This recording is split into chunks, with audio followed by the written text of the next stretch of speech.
अरे आयुष्यात संकट येतील, अपमान होईल, पण त्या प्रत्येक क्षणी देव तुमचं बळ वाढवेल.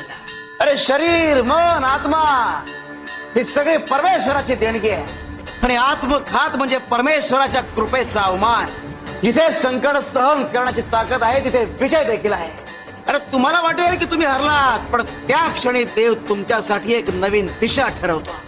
जीवनाच्या प्रत्येक वळणावर, प्रत्येक अडथळ्यावर जो स्वतःवर विश्वास ठेवतो तोच परमेश्वराला अधिक प्रिय आहे. स्वतःवरचा विश्वास आणि परमेश्वराची कृपा यांची जोड असेल तर आयुष्य शाश्वत होता.